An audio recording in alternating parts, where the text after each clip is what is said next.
All right. Hello, hello, hello. How are we doing tonight? Are we excited to be here? We are truly excited. Give yourselves a hand clap just for making it here this evening. And so welcome. I am Gabrielle DuBose, and I have the pleasure of co-hosting this evening's spectacular event. I'm a teacher facilitator with Empower Ed and a veteran teacher for 3 decades. I've taught private, charter, and public schools, and I learn something new every day. Is anyone familiar with Mama Cax? Mama Cax. Have you heard about Mama Cax? Well, Google has dedicated its search page to Mama Cax to this week. So let me share some things with you about Mama Cax. I'm gonna share a quote in honor of Black History Month. She's no longer with us, but Mama Cax's courage lives in each one of us today. Quote, "My greatest asset is being able to adapt to any situation or environment. We can't control what happens, but we can control what we can control is how we move forward and how we use our circumstances or our story to help other people and empower them." Thanks to Mama Cax, who was a brilliant artist, fashion designer, and extraordinary human being. Let those words encourage you. I also have the pleasure of introducing our co-host for the evening, Vanessa Williams. Let me tell you some things about her. She holds an MS in education and is the program manager for DC area educators for social justice, a project of teaching for change. Vanessa is a student and practitioner of all things critical pedagogy with a special appreciation for social studies. Interesting, right? In the climate that we're in right now as a nation. Ms. Williams developed her own curriculum in geography, world history, and civics and economics as a middle and high school social studies teacher for 6 years. And she served as a writer and auditor for K-12 social studies curriculum. Much of Vanessa's work has wrestled with historical memory and narrative construction, and more recently, the ties between democracy and citizenship. Ms. Williams has work published on Education Post and Rethinking Schools, and has served as the Levine Museum of New South's Young Professionals Council. Vanessa Williams is working towards building a more just world. Put your hands together and receive Vanessa Williams. All right, good evening, folks. Thank you for that, Gabrielle. I appreciate you. Can you hear me over there? I'm a little, oh, yeah. Oh, is that a hand? Oh, no, I'm just like in class, you know, whatever. I'm sorry. No, you take somebody's attention. All right. Good stuff. So thank you all for being here tonight. Again, I'm Vanessa. I use she, her pronouns. I'm the program manager for DC area Educator for Social Justice. And I'm just so thrilled to be here. It's a week of action, the Black Lives Matter at School week of action. And we wanted to take a couple minutes to just like ground us a little bit and like what the purpose of this week is, what is this larger year of purpose, right? We are gathered here today to really be centering Black educator voices, right? So y'all are gonna be telling your stories, a few minutes, whatever is on your heart, whatever you want to express, however you want to communicate it to people here. It's a beautiful space to be doing that, right? Part of the work that Black Lives Matter at School does is to really be uplifting some principles, right? One of those is called being unapologetically Black. One of those, which is the reason why we named this story lounge Unapologetically Black Story Lounge, yeah? Because we want to uplift that principle, yeah? That principle reads, we're unapologetically Black in our positioning and affirming that Black lives matter. We need not qualify our position. To love and desire freedom and justice for ourselves is a necessary prerequisite for wanting the same for others, yeah? Yeah, that's the February principle, yeah? Second piece is, again, wanting to help retain Black educators in the DC area. That's one of the national demands of Black Lives Matter at School. And you know how important you are, yeah? So I'm gonna bring Gabrielle up here to talk a little bit more about some of the work that Empower Ed does around Black educator, around teacher retention in general, but for this specific instance, Black educators in the DC area.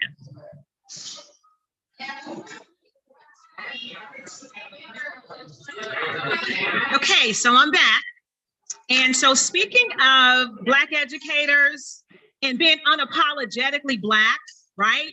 Because we're not going to apologize for who we are culturally, especially as educators in this particular day and time. So we are absolutely unapologetically Black.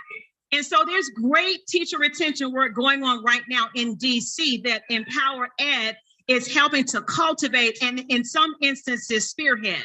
So just to give you a little insight as to what that is, we're meeting with council people, we're meeting with some of our governmental leaders in the city, Empower Ed and other teachers who are lifting up their teacher voice, and we're sharing with government leaders and officials what educators know it will take to keep us in the classroom and maintain us in the profession. And being unapologetically Black, it's critical that African-American teachers are supported and that teachers of color overall are supported so our numbers can grow and not dwindle. Would you agree with that? So I'm gonna give you all an opportunity a little bit later on to connect with some of the great work that we are doing within Empower Ed to reach out to government officials again with what it will take to honor teachers and the work that we do and maintain us in the classroom so we can stop losing effective and highly effective teachers to either other jurisdictions around DC, you know what I'm talking about, or out leaving the profession altogether. We're going to talk about that a little bit more a little bit later. So now I have the pleasure of introducing our first group of unapologetically Black educators who are going to share their story with all of us. So I'm going to call up to the mic Shaw-Ray Belton, who is a 42-year-old educator from Yonkers, New York. Shaw-Ray graduated from the City College of New York and majored in English literature. Shaw-Ray's hobbies include reading, writing, watching movies, and basketball games. Shaw-Ray currently works at Bell Multicultural High School here in Columbia Heights. So put your hands together to receive Shaw-Ray and also to welcome you once again to the 2023 Black Educator Storyline.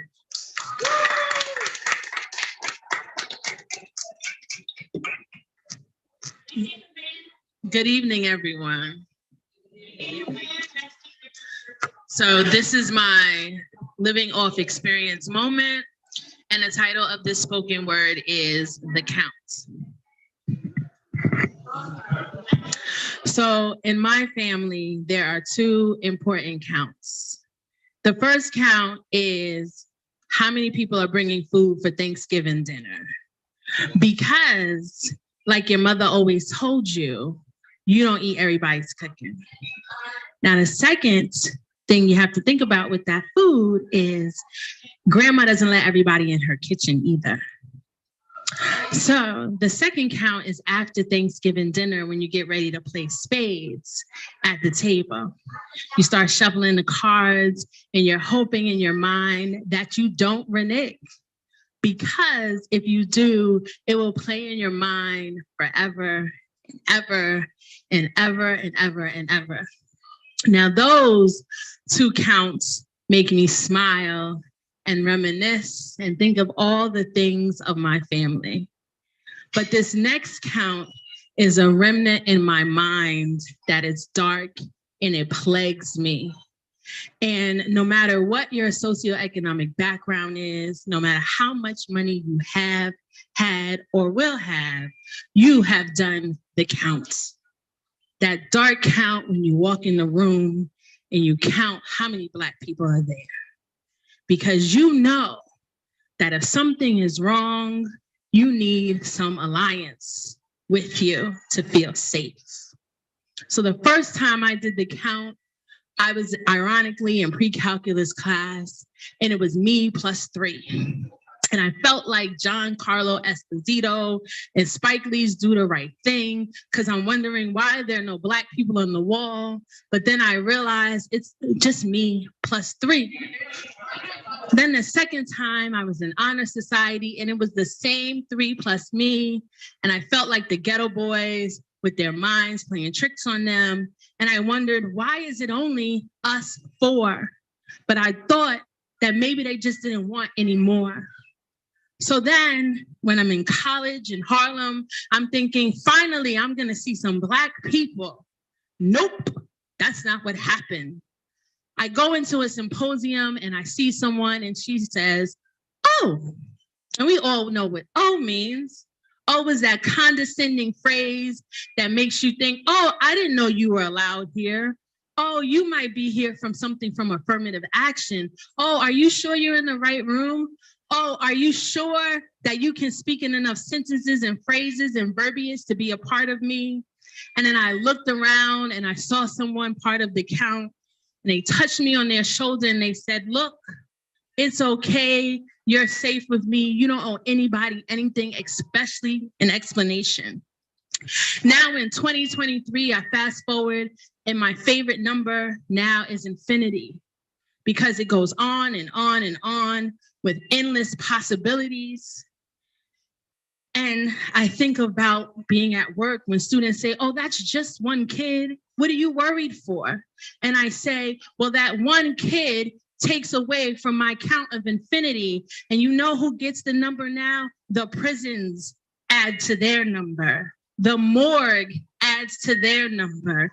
Deportation planes add to their number. And I just can't let another kid go by without reaching my goal of infinity. So I keep counting and counting and counting, and one student starts to graduate, and two students start to graduate, and three students start to graduate, and I get closer and closer to my dream of infinity. But now with that being said, what is your count going to be?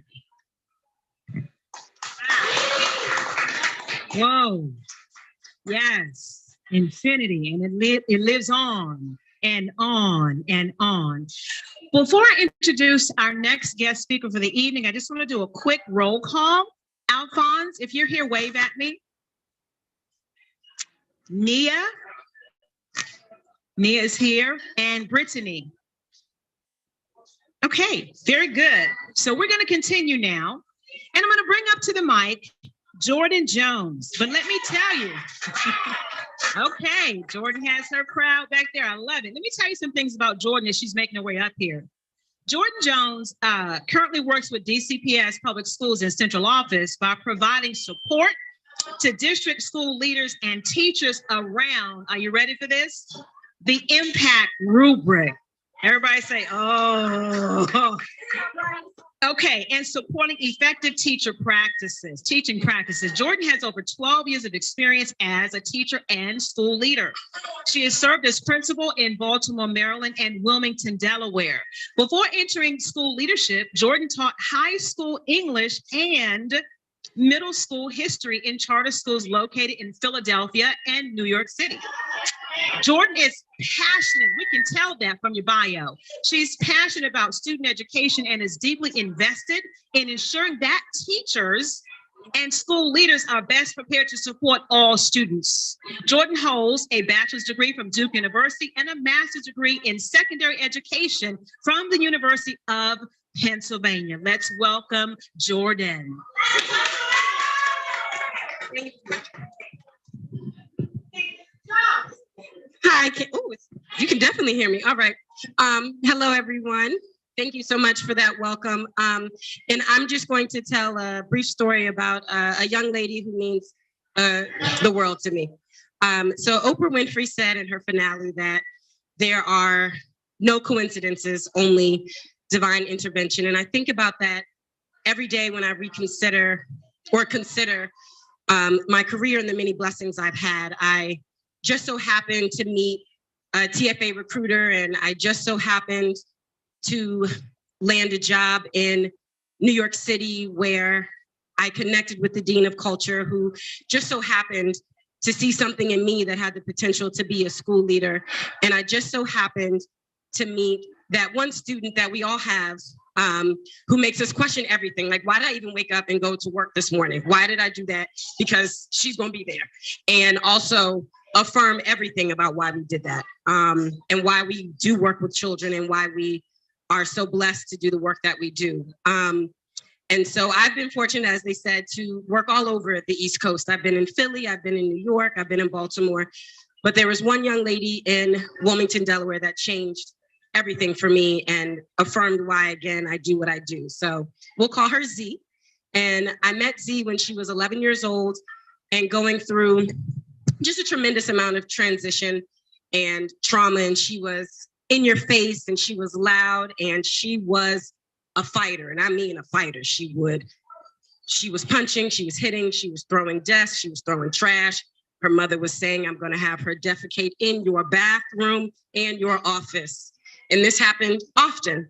But I got to know Z, and she was so much more than the story that was being told about her, that she was a fighter, that she wasn't going to be successful, that her mother wasn't going to be successful, that her sisters wouldn't be successful, that she's only going to represent the trauma that she is. And I started to monitor the lunchroom. And so I would be in the lunchroom and we got to know one another and I would talk to her. And one lunch stands out in particular about explaining to her why you shouldn't call people ugly. It's not polite, it's not okay. Nobody is ugly. That somehow led to whether or not I thought Gandhi was attractive. And so I'm like, this young lady is special. And so I set aside time for us to connect. So she'd come into my office in the beginning just for breakfast, and I would make tea for her. And so we'd have tea in the morning. And then she would come in the afternoon, and then she would come in and skip class. And I said, you can't stay here. But everyone would bring her to me when she continued to have her fights. And so middle school was a myriad of ebbs and flows, and she was still fighting and she was still having a challenge. And we tried mentorship, we tried a weekly program, we tried tutoring, we tried to bring the family in. And ultimately we did have to send her to alternative programming. But we saw some success there. So we were seeing changes in progress. Things unfortunately came to a head her freshman year. She was starting on the right path. It was October and things were going well. We were seeing good grades. She had a 4-year plan and it was going well. She had a fight with her, at the time, her best friend. Desks were thrown, restraints were made. It was a rough morning. And it landed with her running through the parking garage, trying to get hit by a car. And so I had to restrain her. I am trained, but I had to restrain her in the parking garage. She got out, I had to chase her. She got out, I had to chase her. So we're in the parking garage, both of us evading traffic. And she's like, just let me die. Just let me die. It's over. There's no reason anymore. I don't even know why you keep trying. And so we finally got her back into the building. Once her mother came, she left again. She ran, I want to say 4 blocks into the city. So we all composed ourselves and we found her a few blocks down. And she said, Miss Jones, is this it?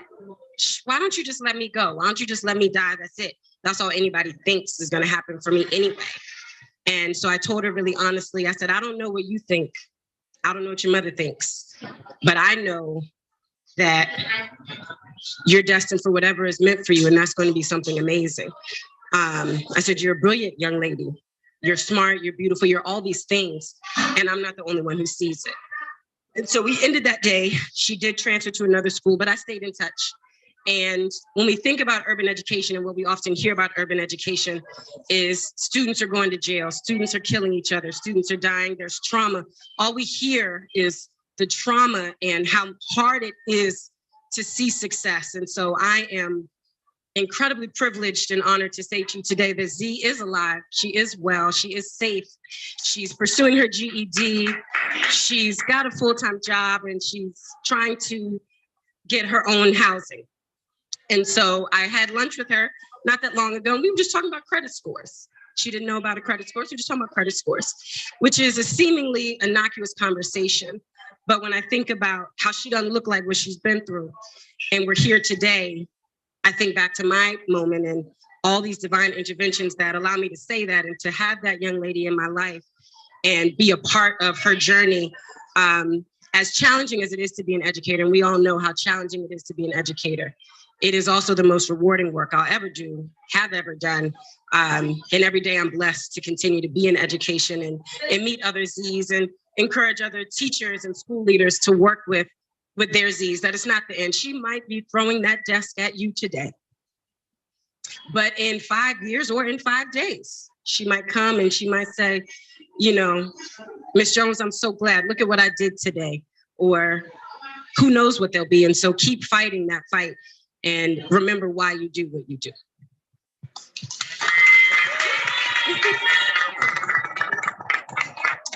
Wow. So I know some Z's. I do, some students like that. And so that's why it's critically important that teachers of color remain in the classroom, that we be supported in that work, because we can reach our students like others outside of our community cannot do. It's a tough road. Teaching is a calling. And so if you are an educator and you understand the words that I'm sharing now, you know in your heart you're called to do the work. That also means we need to be supported. But again, we don't apologize for who we are as teachers of color, nor how we build relationships with our students, because it's important. There are jewels inside of our students that they don't even know are there. And we will take the time to sit with them and help them through the process so they can hopefully in 5 days or 5 years tap into those jewels. Okay, so I'm trying to hold back the tears. Going to bring up our third guest speaker, Leonardine Pacome. But let me tell you some things about this educator. She's a Haitian American woman whose parents immigrated to the United States in the 70s. Leonardine grew up in Massachusetts with her 2 sisters. She was born with a degenerative eye disease called retinitis pigmentosa. During elementary school and high school, she was mainstreamed. Later, Leonardine received her bachelor's degree from Boston College and her master's from Northeastern University. She lost her sight after college.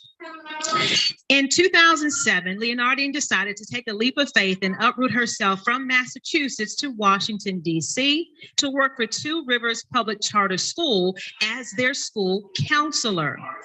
Leonardine has a deep interest and enjoys teaching about the intersection between social emotional learning and the brain.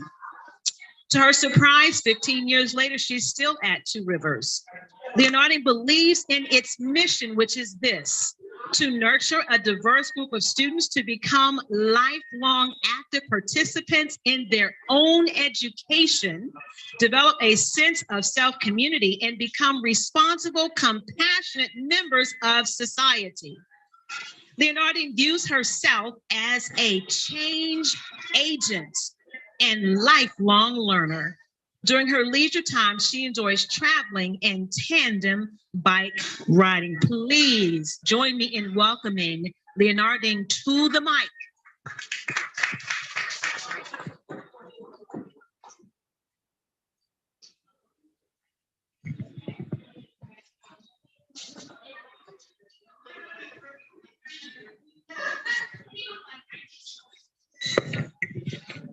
Do you want to do it on?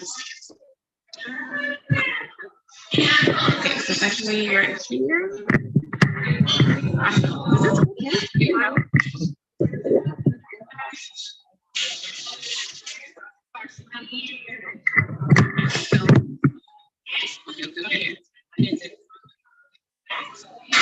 Okay, so when you finish this, put it right there. Okay, so I can get a picture. Okay. All right.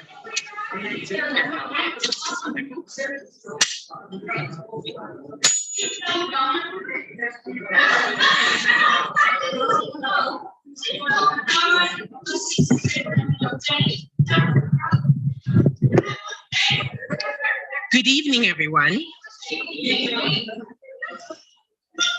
My name is Leonardine Pacome, and I am a school counselor at Two Rivers Public Charter School, located in Northeast DC.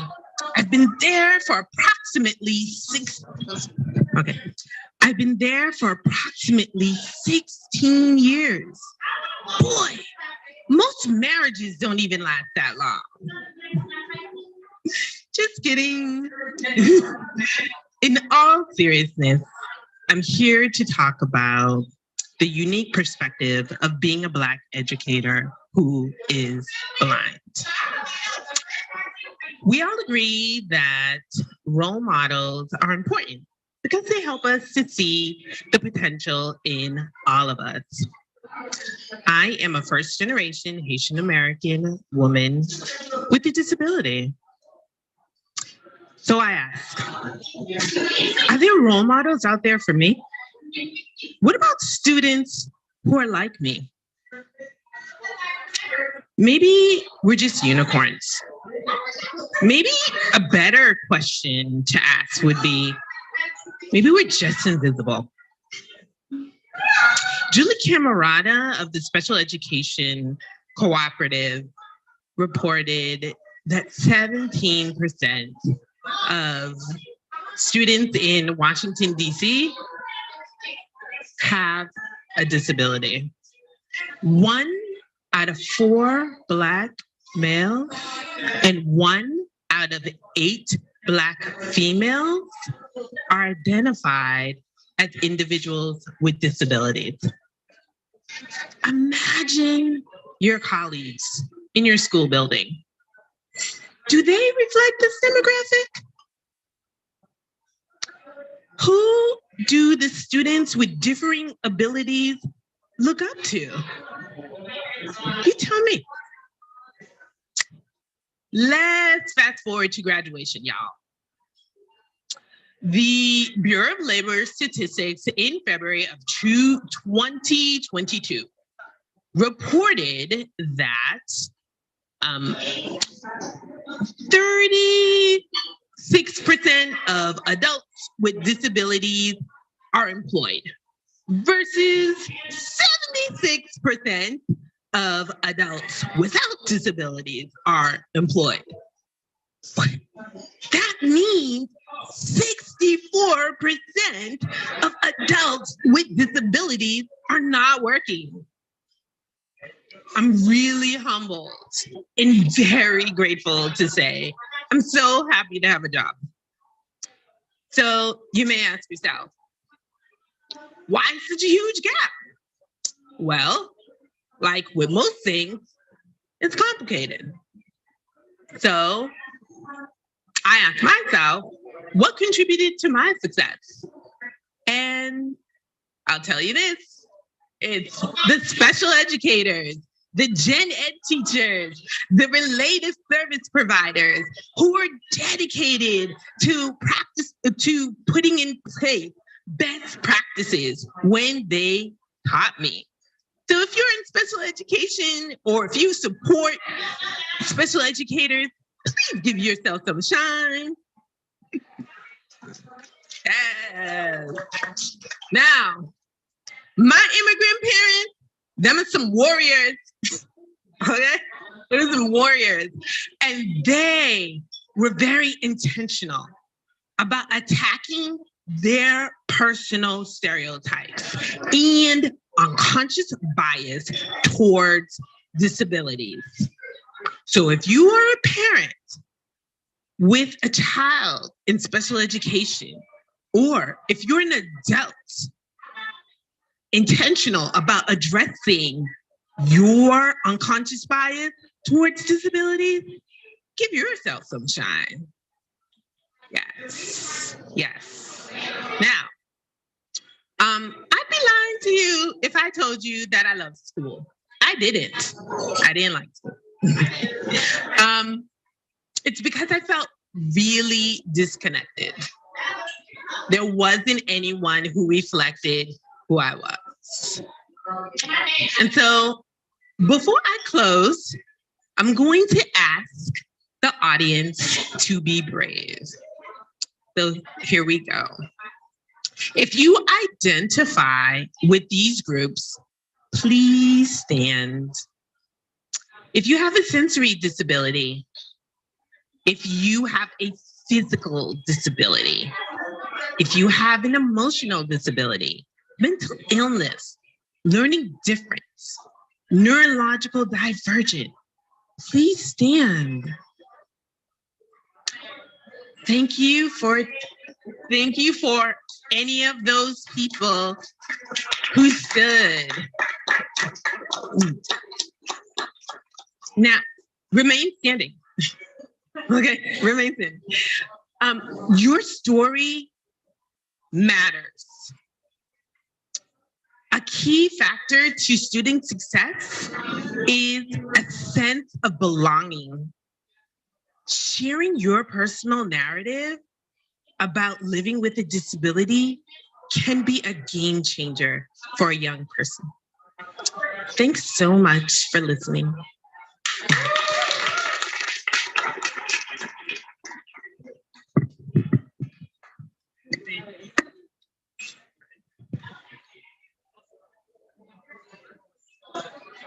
All right, thank you so much for that. That was incredible. I appreciate you. Appreciate you. I'm back here again, Vanessa, one of your co-hosts with the mostest. Thank you again.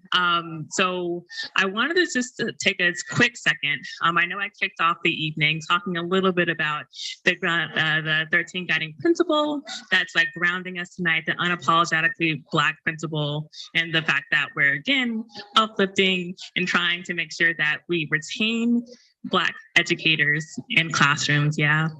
So all of these things are a part of something we call the year of purpose, right? Right now, we're in the 4th day of the week of action, but it's all situated within this much, much longer, bigger project called the year of purpose that kicks off in October and goes through Juneteenth every year, right? We have a lot of upcoming dates. One of those is next month we have Student Activist Day on March 6th. Right, so make sure you're encouraging the work of people like Barbara Johns, who loves, again, uplifting student activists, taking, facilitating and doing a lot of social justice work in their classrooms. In April, we uplift the intergenerational principle that is uplifting revolutionary Black artists like Augustus Savage, DC's own Alma Thomas, Zora Neale Hurston, right? People like that, yeah. In May, there's Septima Clark's birthday. And again, there are plenty of ways that we can uplift the whole slew of national demands and 13 guiding principles for Black Lives Matter at school. Up next, I want to introduce one of my favorite people in the entire world. Her name is Cesarina Santana Pierre. It's here right in front of me. So Cesarina is a proud 27-year public educator with roots in New York City. She is part of a trilingual family, counting up 3, who speaks French, Spanish, and English. She has a passion for justice, honesty, and inspiration. Pierre's self-care rituals include running, exercising, listening to all kinds of music, dancing, enjoying time spent alone, but her number one is sleeping. It is an honor and a privilege for her to serve her school community, loved ones, and any stranger that crosses that path. Everybody, let's bring up Cesarina.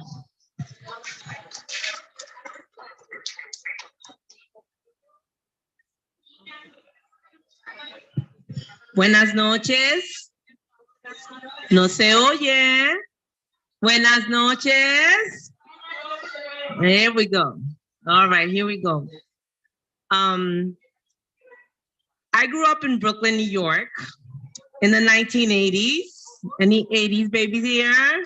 All right, okay, representing. And I love living in New York City. There was so much culture, so much diversity everywhere I went. I had neighbors from India, from Ireland. I had Jewish neighbors. It was like a rainbow of diversity in my backyard. Everywhere I looked, I learned something new. I went to PS 169, and when I went to school, it was a different cultural experience, which I still celebrated. But thinking back, it was more Eurocentric than diverse. It said nothing about who I was, but I still admired it. I still loved it. I remember celebrating the Statue of Liberty's birthday and learning all these dances and songs from European countries. At the time, I found nothing wrong with it, but then I started to think back, like, how did that shape my self-image? And how does school shape the self-image of students? I remember having a Jewish art teacher who would come into class with lollipops. And at the end of class, she would give a lollipop to the student with the cutest button nose. That's what she would say.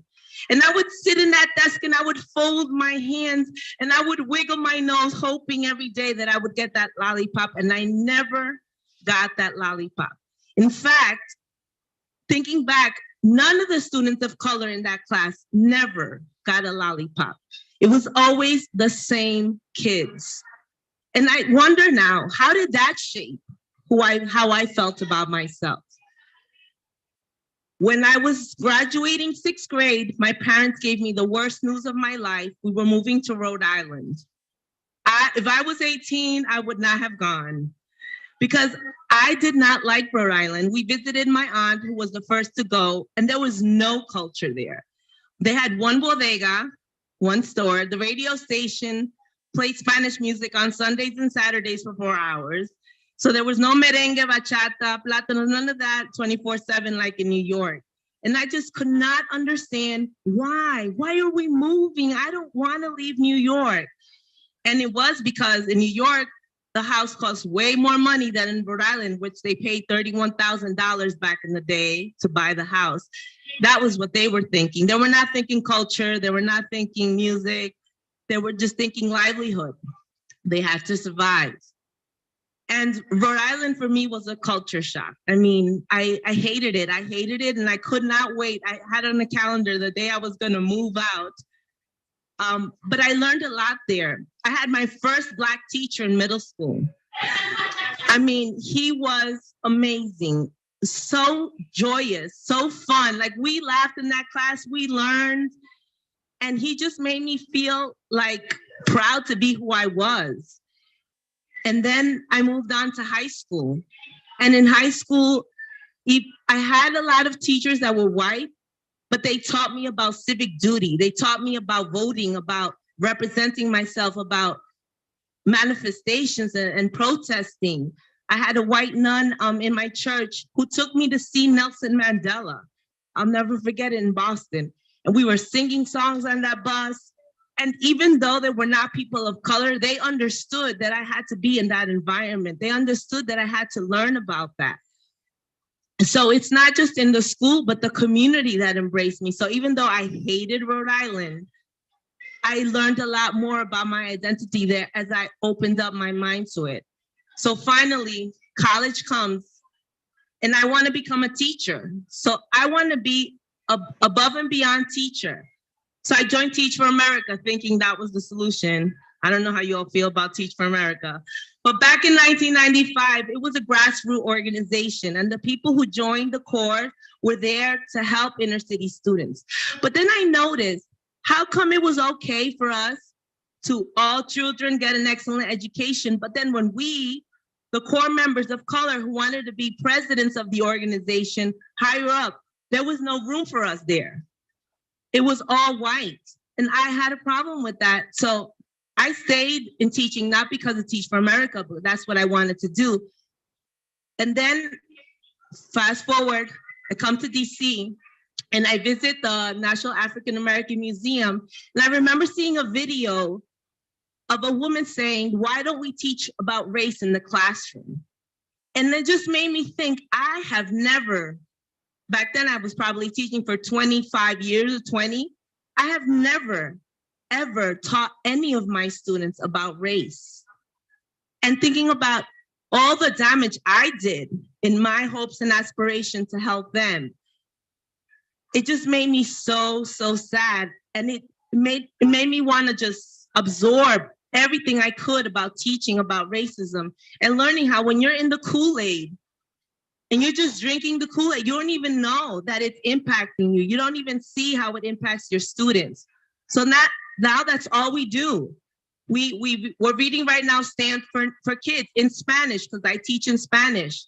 And I have kids from Central America that don't understand about MLK. They don't know who Rosa Parks is. They don't understand why their peers are struggling. I had one time, we were talking about representation in books. And I had one girl from El Salvador stand up. And she was like, you know what? I've never read a book about a girl from El Salvador. And I had one of my African-American students, he was like, stand up, that happens to you too? It was like this moment of bonding. It's like, oh, like this is a problem, not just for me, but it's for you. And I thank Teaching for Change Allow for that. I thank the workshops the African American Museums offers for teachers that are free.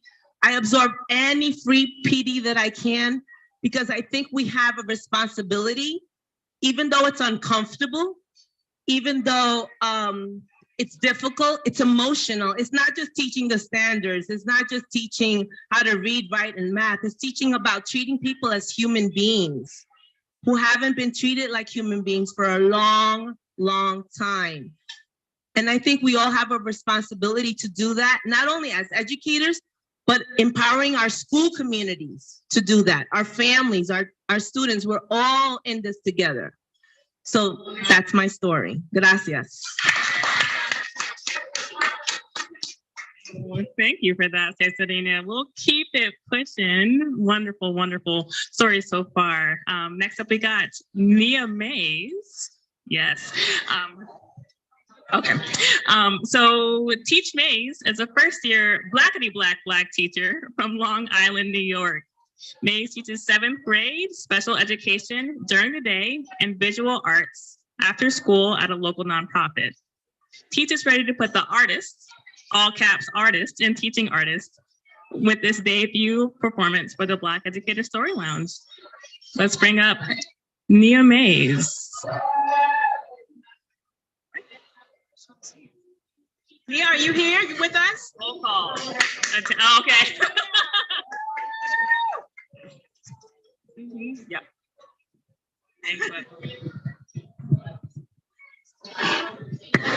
Hello, my name is Nia. I go by Teach Mays. I'm also in Teach for America. I was recruited. It's still all white. And I figured I'd tell a little story about why I'm here. It wasn't my track originally. I thought I'd never be a teacher, but people always were like, "You're gonna be a teacher. You're gonna do it." And I was like, I don't think so. My aunt's in education, assistant principal for like 20 plus years. Uncles in education. Everybody's a coach. The whole 9 yards. And this is the story. So, first things first, I never thought I'd be a teacher, but I remember vividly in elementary school, my teacher saying she works so well with others during partner work, she's going to be a teacher. And I remember the teacher was talking about during that day, she was telling my mom. Picture it, Long Island, New York, about 14 years ago. I'm in a class full of white people, all shades of white, but most of them were Jewish or Catholic. My partner for the day was an Italian kid who walked around with a paraprofessional. We'll call him Tony. Tony had issues, visible issues. He always had a runny nose, and he never seemed to know when the right time to speak was. And to be honest, snot got everywhere. But that was my partner. And when your girl is put in charge, she handles her business since day one. My mom always required me to be no less than my best at all times. So I worked with him. Were we always right? No. Was I slightly afraid to touch the papers? Yes. But at no moment did I think that he couldn't be my partner just because he had something going on. And to be honest, I always had something going on too. But I was rigor embodied in flesh before I even knew how to spell rigor. Monkey see, monkey do. I saw my mom required the best of me at all times, so I often required the best of everyone around me. All right, so I was bossy. So that's what Tony got. We worked hard. He smiled when he saw me because other kids weren't so nice, but that made me proud because I too was bullied by kids for something outside of my control. But I've never let anyone stop me from being me. So even though I never pictured myself here right now as a special education teacher, I look back and I understand who I am becoming. I'm thankful I've learned some Some cool tricks along the way, like patience, integrity, timeliness, and purpose from those that teach me every day. Thank you.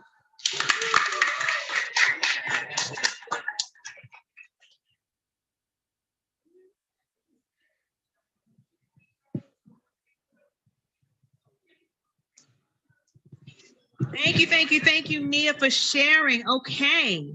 And so now we have the pleasure of bringing up, I believe, our final guest speaker before we go to an open mic. And so join me in welcoming Brittany Sela Libe. Brittany is the Director of Literacy at a local 5 through 12 charter school, where she primarily works as a reading specialist. She's been teaching for 15 years and in a variety of settings, including high school, middle school, and community college. Brittany published a workbook entitled Etymology Rules, Back to Basics, Readers Learn English Language Foundations. Let's welcome Brittany to the mic. Thank you. And so I just want to start off by thanking everybody for being here and having this space to talk about issues that I think we all just, is it me? Okay. Okay.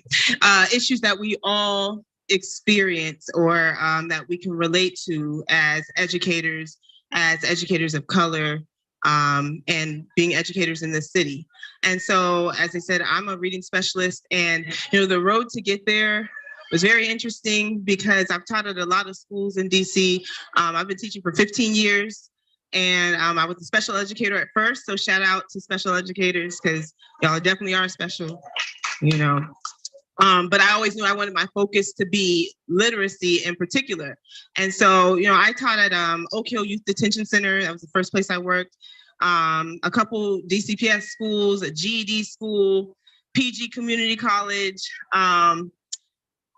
Yeah, like a lot of different schools, right? And the one thing that I saw consistently was that, there was a need for strong literacy instruction for secondary students. I think we hear a lot about, early childhood and literacy, but we forget that everybody doesn't get quality education, or if they have difficulties, maybe they are dyslexic or maybe not even as identified as such, then they can often slip through the cracks, and then they become middle schoolers who struggle to read, and then they become high schoolers who struggle to read, and then they become adults. And like I said, I have taught all of those ages. So that's what really pushed me to go back to school and go back to school and learn to be a reading specialist. And so that's been a very great work for me thus far.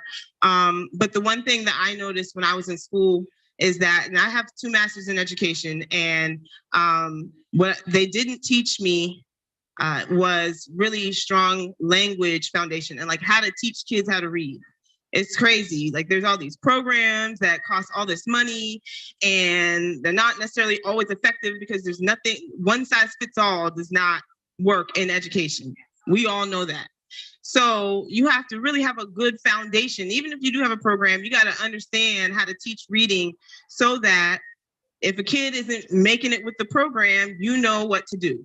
And there's a podcast that I recently listened to called Soul to Stories. Anybody heard of it?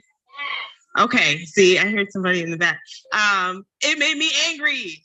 It really made me angry. So y'all listen to it. Sorry, y'all gonna be angry. Because what they talk about is we've been teaching literacy wrong for like 20 something years.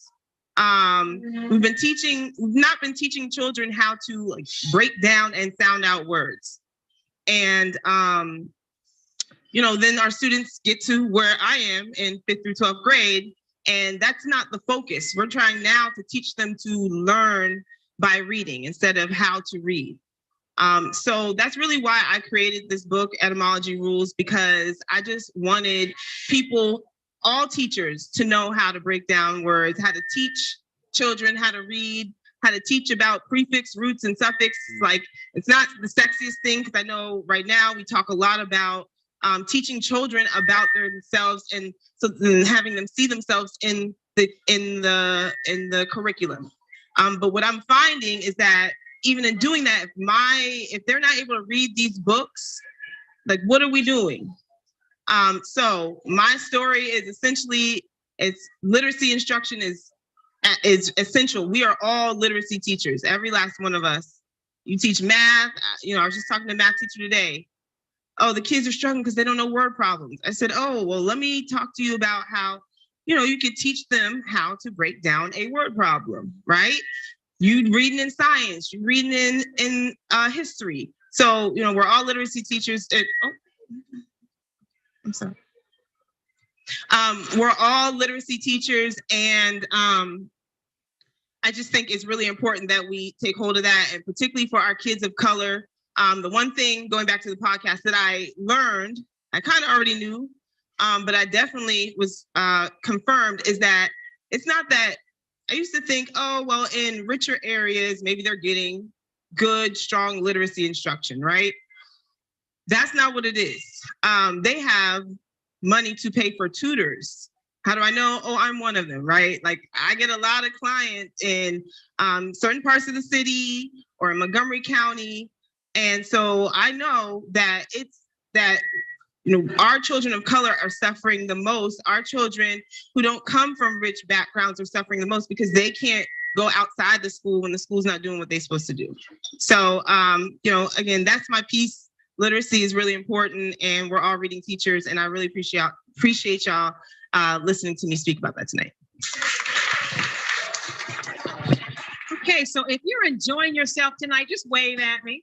If you're enjoying being here, hearing from teachers of color and education, and what's working and what's not working, and how teachers of color have to tweak things in the moment and on the spot to be able to bring our kids into reading practices, et cetera, writing practices, et cetera, because this is how I refer to it. Oftentimes, they have a lot of holes in their foundation, because somewhere along the line, they didn't get everything that they needed. So in the classroom, as a teacher of color, just like I'm doing all this here tonight, this is how it is in the classroom, right? So again, you have to know that you are called to do this work, that you believe in this work to build up individuals for their present and their future. And so I'm going somewhere with this. You have an opportunity to support teachers of color and also change within the education system in the District of Columbia. So Empower Ed has an upcoming event. It is a Teacher Solutions Summit. Go ahead and take a look on your table, see if you can find the flyer about the upcoming Teacher Solutions Summit. And really the title of it sort of sums up what it is that's going to happen at this summit on Saturday, March 18th from 11 a.m. to 2 p.m. And you see where the address is for it there. There are also 2 QR codes that are there, and I'll tell you what to do with those, or ask you to do something with those in just a moment. Think about the problem solution structure. If there's a problem, we should be able to offer what? Solutions. And so at this summit is where teachers of color, all teachers who work with Empower Ed or know about Empower Ed, teachers have the opportunity to come and make a presentation to other teachers, but almost more importantly, to DC Council members who attend this summit, to State Board of Education leaders who attend this summit. So what happens here is teachers have a chance to, whatever it is that ails you within the DC education system that's not working, it's a problem for our students, what is the solution you as a teacher can offer? Can you put together a presentation so that we're inviting now city leaders and education leaders to come into this house on March the 18th and hear from teachers? Because oftentimes we're not present at the decision table when these decisions are being discussed about policy, legislation, etc., right? They need to hear from teachers. And so educators have an opportunity to do exactly that because they do attend this summit, right? So with the 2 QR codes that are there, you can click the first one to reserve your spot because it does fill up. People do come and attend to hear from teachers. The second spot, if you're an educator and you want to put together a presentation and be a part of the summit, you want to click that second QR code. And tonight, teachers, if you do sign up to present, we're going to give you a free Empower Ed t-shirt. Isn't that amazing? Come on, give it up for Empower Ed with the t-shirts and the Teacher Summit, right? And at this time, I'll bring Vanessa back up. And very shortly, we're going to go to open mic. We hope to hear from others within the audience. Sorry, I wasn't meaning to be distracting back there. I love a free t-shirt. Okay, cool. So awesome. We've heard from a lot of great storytellers tonight. And while these people have gone, what I've been doing is collecting some golden lines. There's like some like little nuggets or things that like kind of stood out to me as I was listening to their stories, right? So I made a composite poem. It's called Unapologetically Black. Yeah, very original title. And I'm going to read that for you. And after that, if you want to have your golden line added to this poem, you got to grab the mic for the open mic, yeah? Unapologetically Black. Blackity black, black. Because there are no coincidences, only divine interventions. Because of the potential in all of us. Because of my dream of infinity. Because that happens to you too. Because one size fits all does not work in education. Yeah, so that's where the poem is at right now. But if you want to add your golden line or some sort of wisdom, part of your story to this, we'd love to add it to you. We'd love for you to add it as well. Before we open up the mic though, what I want to do is make sure that you know that your story obviously does not end tonight. Yeah. I know a part of the work that myself and my colleague Kim do a lot is called collecting your teacher stories. We've been doing a lot of that this week for the Week of Action, going to people's classrooms and documenting lessons, activities, resources, all those things around the work of Black Lives Matter at school. But for that as a part of the year of purpose, or just honestly, any sort of social justice education lesson, resource, teaching idea that you want to have amplified, we're ready to help make sure that that's amplified and documented. So please see one of us. If you have a story or something coming up, an events, any sort of thing, there are some educators here who have actually like already done that. So please let us know how we can amplify your educator story. Yeah. And we have our books over here. I know for sure the people that told their stories tonight or will tell their stories tonight can come grab a book too before you head out. All the titles there are part of our Black Lives Matter at School Unapologetically Black book list. There are plenty more that are not represented here, but definitely check these out for your school library, for your personal library, whatever that is. There's plenty for you to dive into, yeah? So now that I've occupied enough time, anybody here want to grab the mic, open mic? Ooh, I see a hand right there. Come on up, tell us who you are.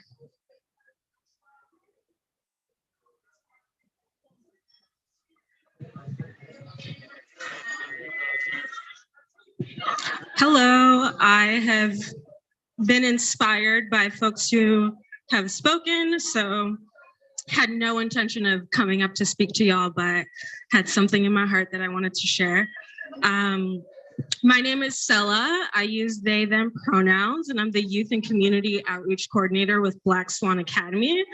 I just wanted to ask, raise of hands, who has seen the recent trans hate legislation targeting youth, especially, as well as the erasure of Black authors in AP Black History Studies? Yeah, okay. Not as many hands as I would like to see, but I'm loving the hands that I do see. And I just feel compelled to come up and talk about the spaces that I'm hoping as educators we can all create to be the safe havens for especially Black queer youth, Black trans youth, Black disabled youth, all of the people who we include when we're saying Black Lives Matter includes Black trans kids, Black queer kids, everyone, right? Like it shouldn't just be like cis, straight Black kids. Like hopefully that's not what we're trying to create. And just as a Black non-binary educator myself, it's so healing to give these kids what I never got. And as I'm doing things for them, I'm also healing my inner child. And I'm hearing them say, yeah, I got to tell my mom that I'm queer because your workshop gave me the courage. Or I'll be doing an event and introducing my pronouns, you know, really normalizing that. And kids will be like, yeah, don't play about Sella because I don't play about their pronouns either, like respect them. And really, I just feel so empowered and inspired by the youth that we have. When they haven't been primed by the norms and society that we live in, there is so much imagination and empathy and courage, and even the things that we see as conflict or harm. I hope that we can all grow to have abolition strategies and harm reduction strategies to make sure we're giving them the resources to acknowledge like their anger, their trauma, and really addressing and making changes like folks at Empower Ed are trying to do to make sure even in social studies, we're having LGBTQ histories, like we're normalizing pronouns as early as elementary. Like there are people in our, who are in positions of power who are going to continue to rain attacks of hate. And I think it's just so important that we do our best to be a safe place again for children. So yeah, again, I work with Black Swan Academy. We work with a lot of Black queer youth. We have campaigns led by our youth on issues like these. So if anyone would like to connect, I'm here. But yes, I hope everyone will take that in. And thank you for all being here. Thank you for sharing. Is there another? Y'all don't make me put my preacher hat on. Is there one? Is there anyone else that would like to come to the mic and share perhaps how you were inspired this evening? Something new that you learned maybe about educators? Come on, Mel. Come on, share with the people. Come on and give us a word or two. Come on, Mel. Anybody else in the house want to come and share? This is the Black Educator Story Lounge. We need to hear from you. Is there another?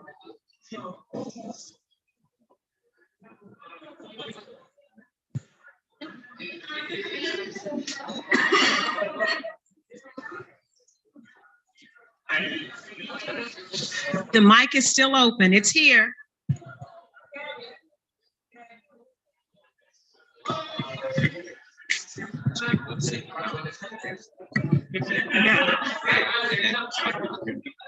Give them some prompts for chat. Oh, yeah. Okay. Yeah, I'll just. Yeah. Cool. Yeah, if there are no more people for the open mic, anybody? Oh, yes, there we go. Come on up. Yeah. Come on up. Tell us who you are. Introduce yourself to this lovely crowd of people.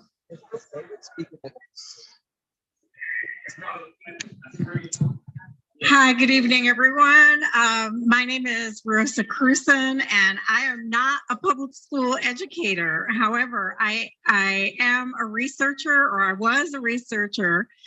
And last year, for the state of Virginia, Department of Education, I worked on a project to interview teachers of color, people who had recently left the profession, to find out, you know, why we have such a problem retaining teachers of color. And so I just wanted to affirm that all of the things that I've heard tonight are things that other people are experiencing, right? That they feel alone, that they don't feel supported. All the unseen work that you are doing, the unseen labor with the parents, with the families, with the students, right? Because if you're the only one who speaks Spanish, guess who's coming to you, right? If you're the only Black teacher, the only Black math teacher, guess who they're coming to for help, right? So I just wanted to, you know, say thank you, because I know that you oftentimes don't feel appreciated. My son right now is doing city year in a DC public school. He did it as his gap year. He comes home every day exhausted. And is working with second graders. And so it has made him appreciate, right, that the first month that he was doing this was working with a different substitute teacher every week. And I had to say to him, now imagine if that had happened to you when you were in second grade, because you can't find teachers, right? And you can't find teachers who can understand where these students are coming from. And he's like, yeah, Mom, you're right. So I just wanted to say a word of gratitude tonight for all that you are doing and everything that you're going through, that you're not alone.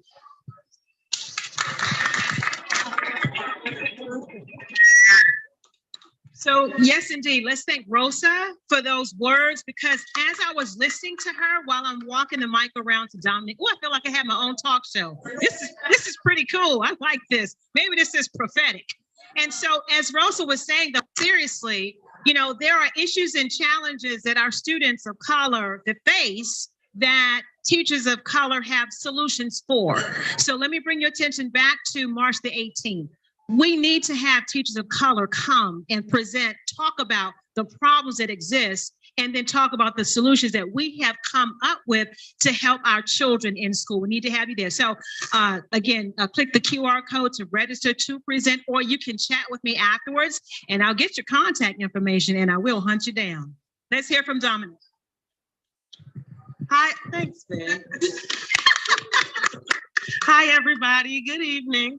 My name is Dominique Moore. I am a 12-year educator.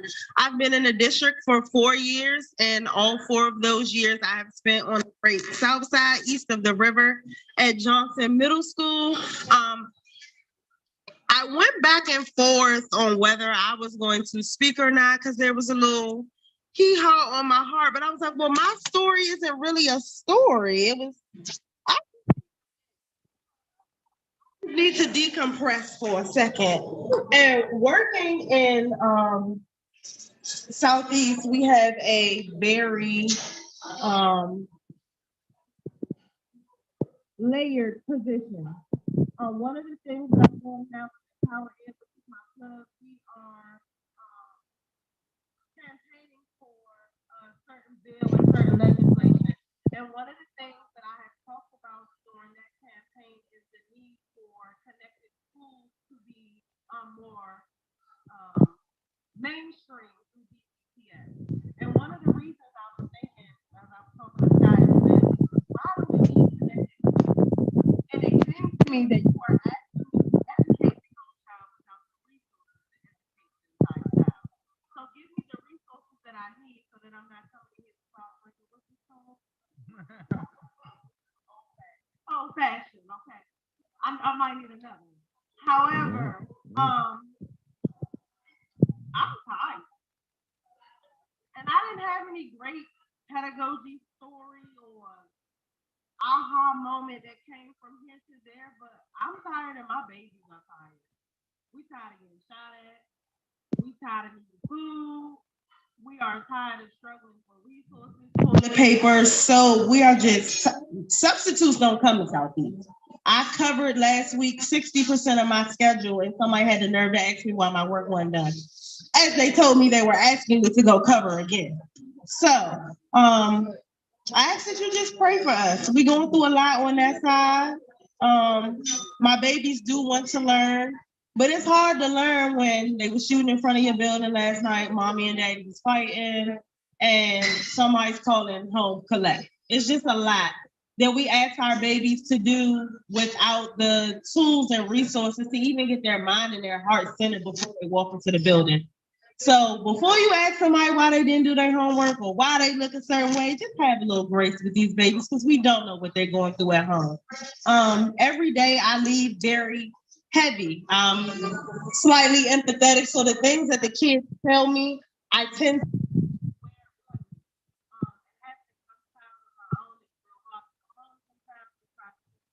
separate the person. I can listen to kids all day long. And then I got my 7-year-old, beautiful girl, smart, and she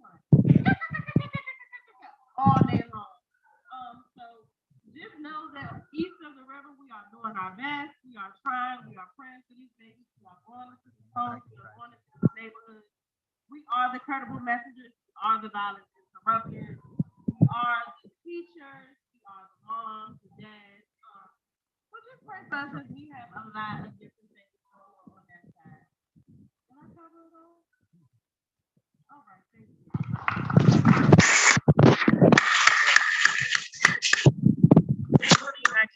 I know. Hello, everyone. My name is Melody Marsh. I am a middle school through high school social teacher. I've taught from 6th grade to 12th grade. I've also taught psychology. I am a native Washingtonian. I know that it is sometimes hard to believe that we have native Washingtonians that were educated through DC public schools and now teach in DC public schools. So it's a great honor to be able to be connected to our youth in that way. My story is, this was maybe my 3rd year teaching, and I had 2 young men who were in the 7th grade who had the bodies of grown men who were throwing fists at each other in the class. One of my students felt like he was getting hit way too many times, I guess, during the fight. So he decided to use me as a shield. I was pulled into this fight. I was hit a few times. I ended up suffering a concussion and some other injuries. And the gentleman that hit me, I looked in his eyes and I said, his name, I said, you hit me. And I saw blank. Nothing was there. I was not getting through to this young man. Built a great relationship with him. 2 days later, he's back in my class. We have a meeting with the dean. The dean asked him, well, when you are feeling down and when you need someone to talk to, who do you go to? And his mother said, I don't care, lock him up. I'm tired of his temper. I'm tired of his attitude. Call the police. Anger management isn't working. And with tears in this young Black boy's eyes, he said, Miss Marsh. And so his mother said, so the person that you trust the most was the person that you abused. And he said, yes. And the next day, I still taught that young man. And then the next day after that, I loved on him some more. The next day, I loved on him some more. I taught him again in the 12th grade. I taught him again in the 10th grade. And I told him what he owed me was success. And I am proud to say that this young man is in his 1st year at Frostburg University, having his Black boy joy. And that is why I teach. So thank you for listening.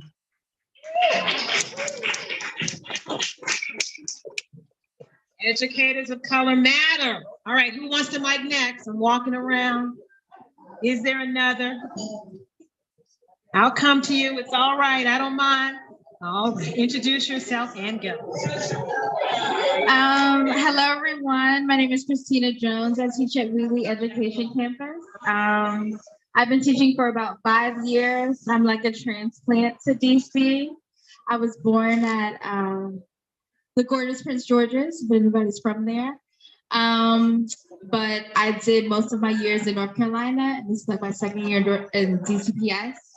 I just want to thank you all for being here. I love this space. I love how everyone showed up. And yeah, my praxis story, I don't have one as beautiful as yours. So it's kind of hard to follow up from that. But I had a lot of internal struggles this year. We had an influx of dual language learners from various countries, Venezuela, Peru, some Ecuadorians and things like that. And I don't know a lick of Spanish.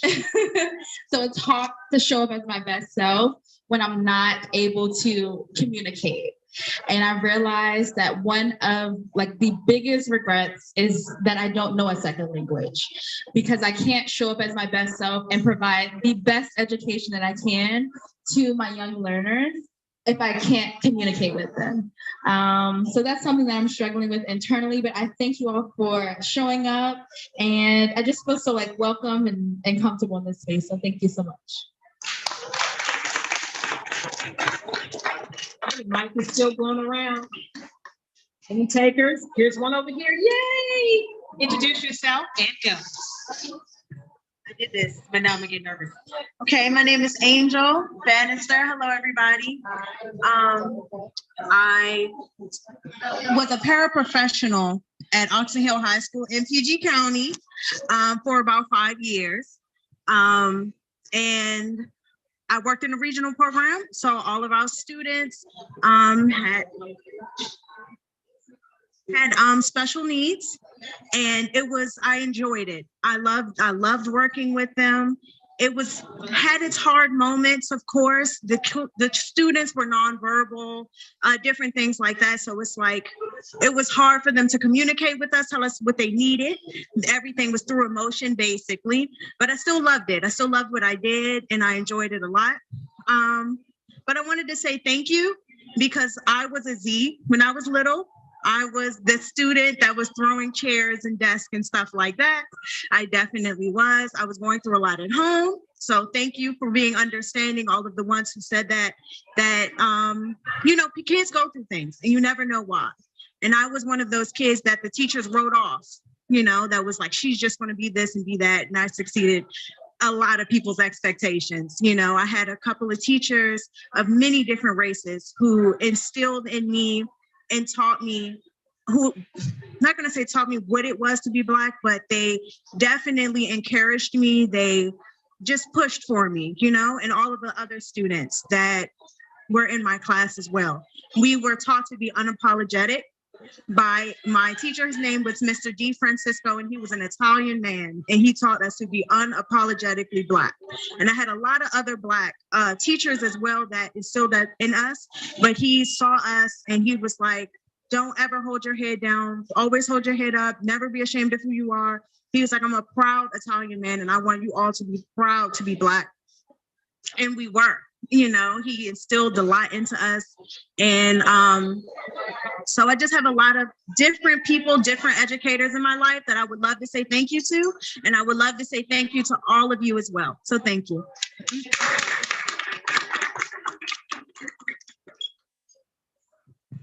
All right, we're about to shut down the open mic. Is there another? Don't be shy. We want to hear from you. Thank you all so much for your support tonight. And I'm going to turn it over to Scott Goldstein. Remember, March 18th, we need to have teachers come and present solutions to problems that exist in education. Hi, everyone. Good evening. My name is Scott. I'm the founder and director of Empower Ed. I just want to thank you all for coming and for sharing all your amazing stories tonight. I want to say a few things before we close out. One is a couple years ago, we had a campaign called Rep DC, which is the Representation in Education Pipeline Project. And what Rep DC was about was trying to get the city to start absolutely 100% free pathway for high school students and paraprofessionals to become licensed educators without paying a dime if they went through DC institutions. And we worked on this for a couple years, including some of the people who are in this room. And we got the DC Council to fund this. And so 2 years ago, this program started with $1.3 million in the budget to allow students, high school students and paraprofessionals to have that path without paying anything to become licensed educators in DC. But it's still, we're talking about like 25 students under that first program. So what we want now is to show the DC Council, to show the mayor that this matters, and we need way more students to be able to take advantage of these pathways. And so we're asking them this year to increase that to $3 million that they'll spend on this program and keep increasing that over time. So I ask all of you to, first of all, feel free to take one of these if you want. Check out the information about the proposal, but email your council member, email the mayor, the deputy mayor for education. Let them know that you support free pathways for our young people, for our native Washingtonians to become licensed educators. And that helps build our teacher diversity, obviously, in DC, and I'll also retain our educators. And the last plug I want to make before we close out tonight is Empower Ed is led by a team of about 25 teacher fellows each year. That is raise your hand if you're an Empower Ed fellow in the room right now. Empower Ed fellows, we got a couple here, a couple over here. Thank you. Round of applause for the fellows. And feel free to talk to them. We have some time after we close out tonight. we would love you to join and become a fellow. Our goal is to have a completely representative group of DC teachers within that 25 people from every ward, race, what you teach, what grade level you teach, what subject you teach, the pathway that you come from, so that we have a group that truly represents the educators of DC. And what we do is provide you the tools, the support for you to become an advocate, for you to become an organizer, for you to have opportunities to connect to people in power so you can have your voices heard and be part of efforts like trying to pass retention legislation or efforts like passing free pathways for high school students to become teachers. The ideas come from you, whoever the fellows are each year. We help you to support you, to build campaigns, to accomplish your advocacy goals. And we especially want to center the voices of Black and Latina educators in the city. So please consider becoming a fellow. Talk to myself, talk to Gabrielle, talk to any of the fellows that are here. And thank you so much for elevating your voices tonight and coming out. Thank you. And we have this until 8, so drink, eat, enjoy yourselves, get to know each other.